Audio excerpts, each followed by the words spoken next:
Books show. Technically an Off the Books episode is what we call them all the time. Mm-hmm. We're not talking book news or author news. That's right. Or literary news. That's so right. I suppose somebody did have to write this play. That's true, and the man's name was Frederick Knott.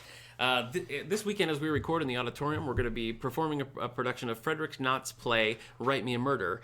Frederick Knott's probably more well-known as the author of Dial M for Murder or Wait Until Dark, but he was kind of the expert at taking these murder mysteries and spinning them on their head and doing things that you don't expect him to do. The play opens up on Saturday the 26th of October, 2019 at 7 p.m. And then the next day, Sunday the 27th, we have a 2 o'clock matinee. And earlier in the month here, I sat down with Joanna Bates, one of the cast members in the show, to talk about the play and some of her experience doing other plays and musicals in the past. So here we go. Well, as I've been mentioning for the last couple of weeks now, I'm directing a murder mystery down in the auditorium that's going to be coming up at the end of October. And I'm here with one of the cast members today, so I'm joined by Joanna Bates. Joanna, welcome. Thank you. All right, so I know that you've done some musicals because you and I were in a production of Annie together. We were. Do you remember those days? I do. You do? They weren't that long ago. That's true. It feels like a long time ago. Have you done a lot of plays? Or have you done mostly musicals? I've done both. Okay. In my later years of college, I did a lot more plays than musicals. Okay. Do you have a preference? I like them both. Yeah. The straight acting, I like a little bit better. I Okay. think. Is it more challenging Musicals or just? can be a little silly. That's true. That's true. My biggest complaint, I think, especially like from a directing standpoint, is I feel like there's just not a ton to do, because it's like the scenes are 2 pages and then a song and 2 pages and then a song, whereas something like Write Me a Murder, where we've got whole scenes for these character interactions to unfold. So directing plays is more like hands-on for me. And I also feel like acting, you really get to play the character more thoroughly than you would if you had to stop and sing, Yeah, I think with musicals, the plot moves along with the song. Yeah. And that can be a little bit Right, tricky. exactly. The dialogue sometimes is just to stitch together the music, so we don't have that now. Now, this play, I've kind of struggled to give a synopsis of it because I feel like almost anything you say gives it away, because it's pretty. I think it's the structure is sort of atypical. So it's written by Frederick Knott. Are you familiar with any of his other things? He wrote Dial M for Murder and he wrote Wait Until Dark, both made into movies. Have you seen either of those? I have not. This is my first exposure to him. Okay. Well, this is the one that didn't get made into a movie. So I think it's probably the one that's the least familiar to the average person. It seems like most people at least are aware that Dial M for Murder is a thing, like whether they've seen it or not.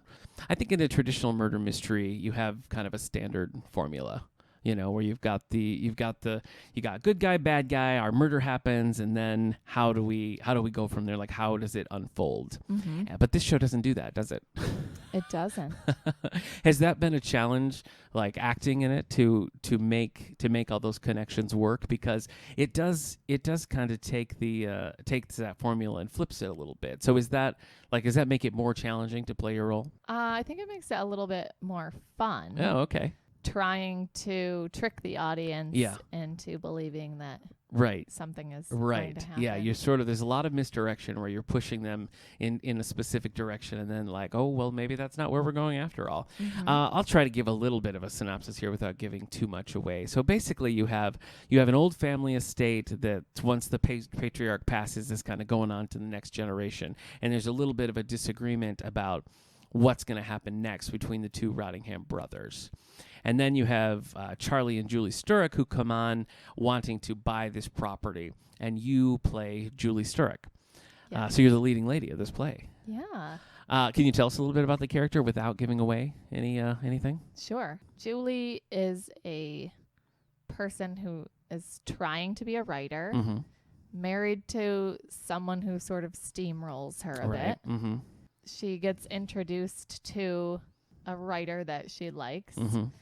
I think she tries to be a good wife, good person, and then sort of has these romantic feelings for this person who is encouraging her writing. Yes. As the plot moves forward, she feels, I think, a little bit more trapped in her marriage. Stuff ensues. Yeah. And I think that's a pretty big theme throughout the show, where you have characters feeling locked into a certain set of events that they don't like. And I think most of the characters go through that at some point. And so what I think works really well in this show is that it really is an ensemble piece, whereas you and Stephen Van Valkenburg, who plays David Rottingham, are really the central focus. But I think that everybody has their own agenda and their own little thing that they're trying for, and so it really truly is an ensemble piece, and it's interesting to watch all those things come together. How does this differ from roles you've played in the past? Usually I play like a villain, Oh. or I've never really played like the weak but sweet character. Okay. So that's new for me. Oh, okay. And so has that been challenging? Like, have you had like, has it taken a little more work to get there? It does for me, because I'm just sort of playing it normal, but I have to. Just twist it a little bit.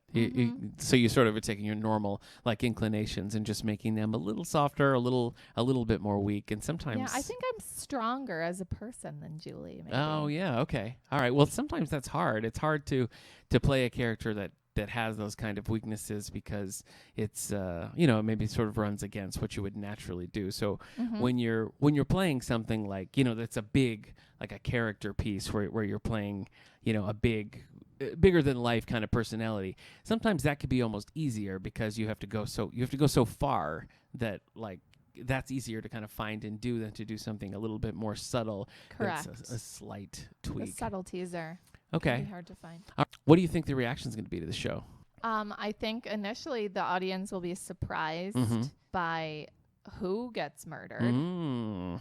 Yeah, I think there's a lot of red herrings throughout, so it'll keep people on their toes and keep them guessing. It is well crafted. So I directed a production of Dial M for Murder years back now, and there are a lot of similarities you can see in the writing between those two plays, because he really.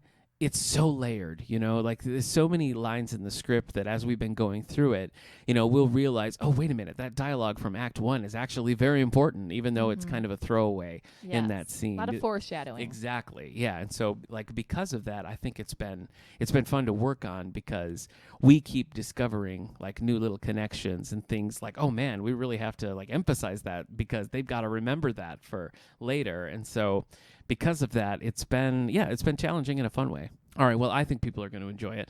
When can people see the show? The 26th at 7 p.m. Yep. And the 27th at 2 p.m. That's right. Yeah. Well, it's atypical because we're doing a Saturday Sunday. So so we've got that nice matinee.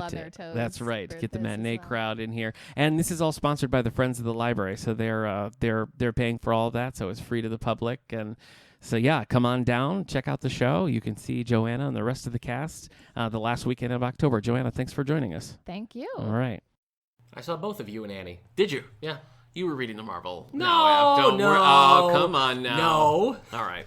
Well, anyway, thanks to Joanna for sitting down and talking about the play. The show's a lot of fun, so I hope you can join us this weekend when it airs. And that's going to do it for this special Off the Books episode of the All the Books Show.